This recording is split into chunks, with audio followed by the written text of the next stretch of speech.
Assalamualaikum warahmatullahi wabarakatuh. Perkenalkan, nama saya Nadine Gita Cayani dengan NIM 1950 9050 71111037 selaku mahasiswi jurusan Statistika Fakultas Matematika dan Ilmu Pengetahuan Alam Universitas Brawijaya Angkatan 2019.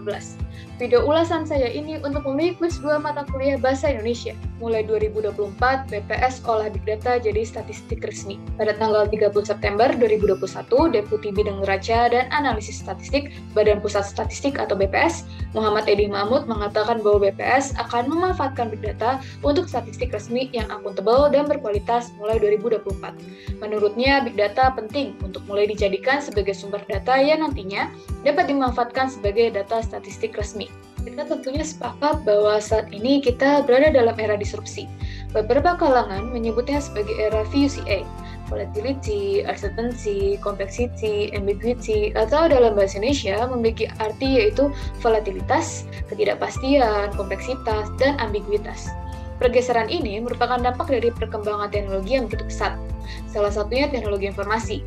Berbagai inovasi dan pengembangan teknologi inovasi tersebut menghasilkan data digital yang dapat diperoleh dari berbagai sumber seperti mesin, scanner, sensor, satelit, telepon seluler, media sosial, dan sebagainya.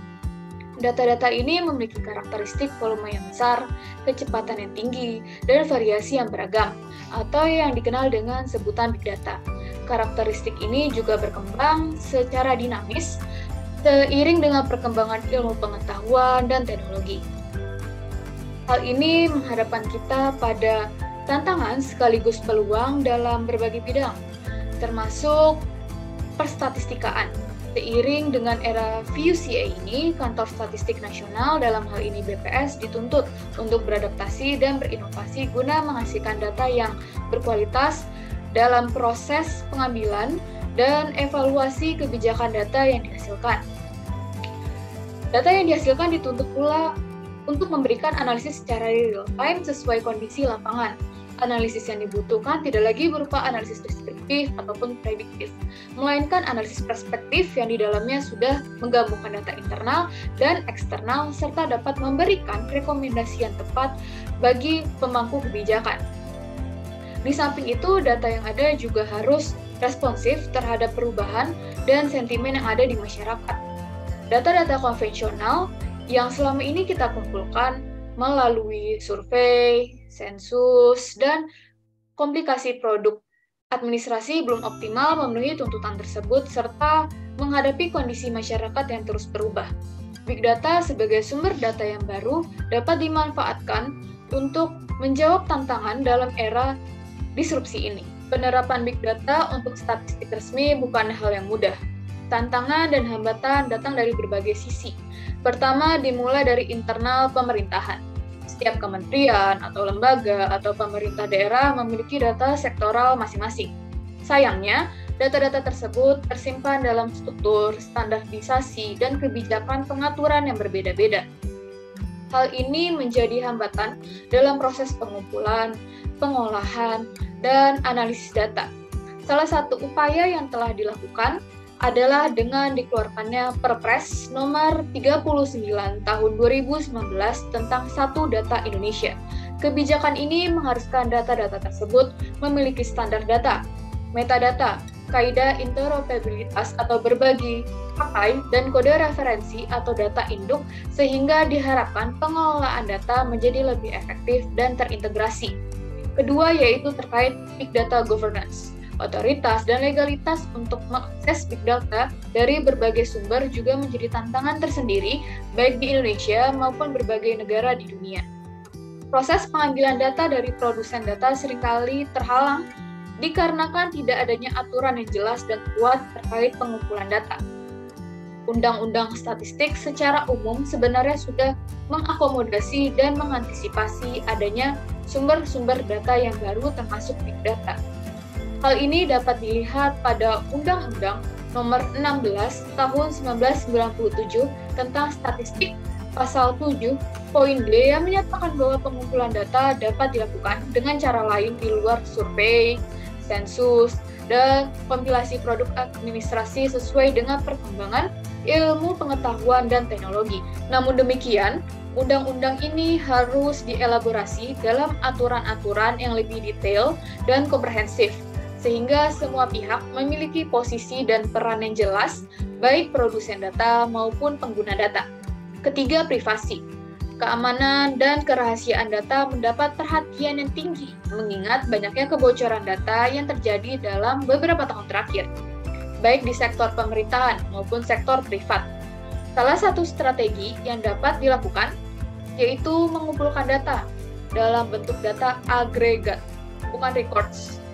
Diseminasi data yang dilakukan juga dalam bentuk data agregat, bukan data individu. Hal ini merupakan ketentuan penyelenggaraan statistik resmi yang berlaku secara internasional. Keempat, karakteristik big data itu sendiri. Variasi data yang ada begitu beragam, dimulai dari data tradisional, terstruktur, semi-terstruktur, atau bahkan tidak terstruktur, sehingga uji validitas sulit untuk dilakukan. Selain itu, kualitas dari big data perlu menjadi perhatian. Apakah data tersebut layak dan mewakili populasi secara keseluruhan? Seiring berjalannya waktu, big data juga akan semakin besar, beragam, dan kompleks, sehingga dibutuhkan teknologi, infrastruktur, serta sumber daya manusia yang mumpuni. BPS sudah melakukan berbagai kajian big data dalam beberapa tahun terakhir, seperti penggunaan mobile positioning data untuk statistik wisatawan mancanegara, domestik, dan statistik komputer. Kajian big data untuk statistik sosial dan ekonomi juga terus dilakukan, di antaranya untuk penghitungan statistik harga atau inflasi, statistik ekonomi kreatif, statistik ketenaga kerjaan, indikator mobilitas, indikator kerangka sampel area, analisis e-commerce, dan kajian-kajian lainnya. Pandemi COVID-19 membawa hikmah tersendiri. Kesadaran terhadap big data semakin besar dan semakin terinternalisasi di BPS. Proses pengumpulan data secara konvensional yang tidak dapat berjalan optimal dikarenakan adanya pembatasan interaksi, mengharuskan penggunaan big data yang lebih luas untuk mendukung statistik resmi yang dihasilkan. Selama pandemi COVID-19, BPS melakukan berbagai kajian big data. Di antaranya tinjauan big data terhadap dampak COVID-19, analisis big data di tengah masa adaptasi kebiasaan baru, dan kajian terkait pemulihan ekonomi nasional. Salah satu contohnya yaitu penggunaan data Google Mobility Index untuk melihat hubungan antara mobilitas penduduk dan pertumbuhan ekonomi. Big data belum dapat sepenuhnya menggantikan statistik resmi. Untuk konteks Indonesia, statistik resmi masih menjadi sumber data utama dalam perencanaan dan evaluasi kebijakan. Hal ini dikarenakan BPS terikat dengan akuntabilitas data yang dihasilkan, basis metodologi yang kuat, serta keterbandingan antar wilayah, baik nasional maupun internasional, menjadi hal yang krusial dalam penyelenggaraan statistik resmi. Perlu diketahui bahwa statistik resmi yang dihasilkan oleh BPS tidak hanya disajikan pada level nasional, tetapi juga level provinsi, kabupaten atau kota, kecamatan, dan desa. Indikator yang dihasilkan juga beragam. Di samping itu, kondisi sosioekonomi dan sosioantropologi masyarakat Indonesia yang kompleks masih memerlukan pendekatan konvensional. Dengan demikian, big data dalam penyelenggaraan statistik resmi saat ini mendapat tempat sebagai pelengkap ataupun pendukung statistik resmi yang sudah ada. Big data dan statistik resmi sejatinya bukan untuk dipertandingkan. Persoalannya bukan terletak pada statistik mana yang lebih canggih, melainkan bagaimana mengkolaborasikan antara statistik resmi dengan big data sebagai kekayaan data yang baru atau data partnership. Seperti yang sudah dibahas sebelumnya, big data belum bisa menggantikan indikator-indikator strategis seperti tingkat kemiskinan, pengangguran, pertumbuhan ekonomi, dan indikator lainnya. Namun, big data dapat memberikan informasi tambahan yang dapat memperkuat dan melengkapi analisis dari suatu indikator. Perjalanan masih panjang, pengembangan dan kajian-kajian yang baru terkait data masih terus dilakukan oleh BPS. Di sisi lain, tantangan baru akan terus berdatangan seiring dengan perkembangan ilmu pengetahuan dan teknologi. Ketika semua infrastruktur big data dan sumber daya yang mengelolanya sudah tersedia dengan baik, peran big data akan semakin signifikan dalam perstatistikaan nasional. Bahkan, tidak menutup kemungkinan Pada suatu titik di masa yang akan datang, Big Data dapat menggantikan statistik resmi atau bahkan menjadi statistik resmi yang benar-benar baru.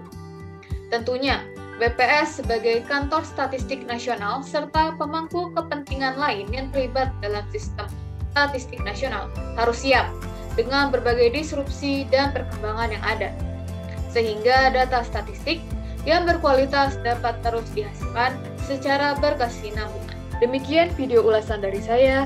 Mohon maaf apabila terdapat salah kata. Sekian, terima kasih. Wassalamualaikum warahmatullahi wabarakatuh.